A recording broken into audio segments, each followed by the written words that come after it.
অনেক বছর, এটা আমরা 15 বছর না, অনেক আগে থেকে দেখছি যে পুলিশকে সরকারি বাহিনীর লাঠিয়াল বাহিনী হিসেবে ব্যবহার করা হয়। অর্থাৎ যেই সরকারি আসে সেই সরকারি হচ্ছে পুলিশকে ব্যবহার করে। এখন প্রশ্ন হচ্ছে পুলিশ তাহলে কেন ব্যবহৃত হয়? আপনি দেখবেন এসআই, সাব ইন্সপেক্টর, কনস্টেবল কোন ফ্যামিলির পোলাপাইন গুলা হয়? আমার মতো খেটে খাওয়া পরিবারের ছেলেগুলা হয়। এসএসসি পাস করছে, এইচএসসি পাস করছে, বিশ্ববিদ্যালয়ের।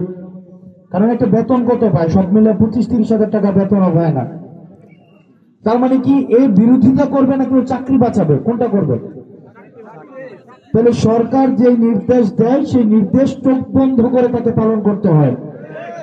এটা বাইরে কিন্তু যাওয়ার কোনো সুযোগ নাই। আমি পুলিশকে গণহারে দোষ দেওয়ার আমার কোনো সুযোগ নাই, আমি দোষ দিতে পারি না।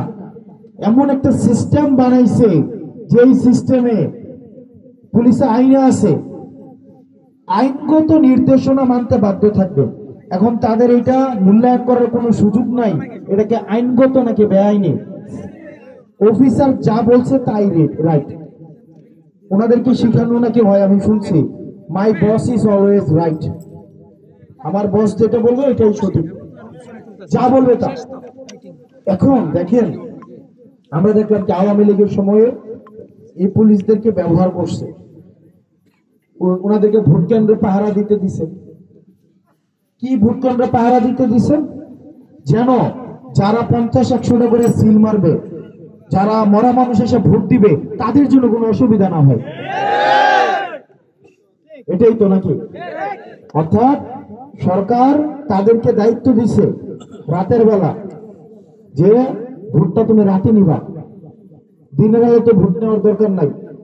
এখন এই যে ভোট ডাকাতি তাদেরকে সাক্ষী রেখে করাইছে, তারা কি এটার বিরোধিতা জানাইতে পারছে?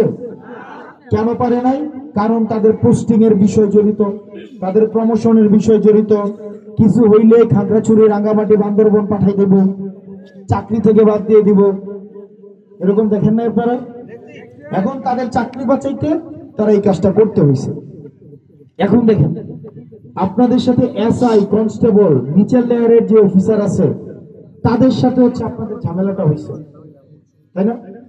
5 আগস্টের আগে জুলাই আন্দোলনে কাদের সাথে ঝামেলা হয়েছে? তাদের সাথে হয় নাই? Constable, SI. ডিবি হারুন কি কোনো নিচের শ্রেণীর ছিল নাকি উপরের শ্রেণীর? সে মাঠে এসে মারামারি করছে? সে অর্ডার দিছে। বেঞ্জির কি মাঠে এসে মারামারি করছে? তারপর হচ্ছে যে প্রণব কুমার মাঠে এসে মারামারি করছে? করে নাই তো। বিপ্লব মাঠে এসে মারামারি করছে? করে নাই।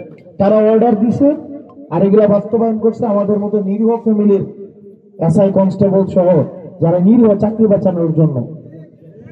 এখন ওই নিয়মটা ঠিক থাকলো, আবার ওই একই নিয়ম ঠিক থাকলো, আবার আপনি একটা নির্বাচন দিলেন, আবার ক্ষমতায় যে আসবে, আমি আসলে আমিও তো পুলিশকে দিয়ে আমার বিরোধী যা হবে সবগুলাকে আমি দমন করব না? যে আসবে তারা করবে না? এখন এই কারণে এখন পুলিশ তারা একটা দাবি জানাইছিল যে তাদের একটা সংস্কার কমিশন হোক।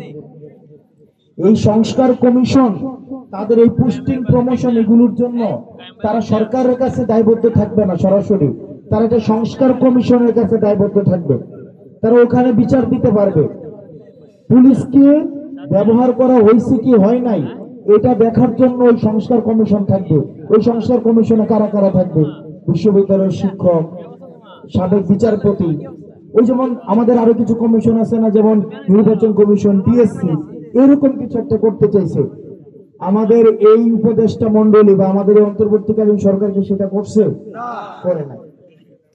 পুলিশকে আবার আপনারা নিশ্চিত থাকেন, গতকাল নূর ভাইকে যেভাবে পিটাইছে এই পরিণতি এখানের প্রত্যেকজনকে ভোগ করতে হবে। আমরা অনুরোধ করব পুলিশ ভাইদেরকে, আপনারা আমাদের ভাই, আপনারা এই বিপ্লবের অংশ, আপনার এই পুলিশ সংস্কার কমিশনের জন্য আপনার ঐক্যবদ্ধ হন। না হয় আবার যে সরকার আসবে এই সরকার আপনাদেরকে লাঠিয়াল বাহিনী হিসেবে ব্যবহার করবে। উনারা কিন্তু নিচে নেমে আসবে না।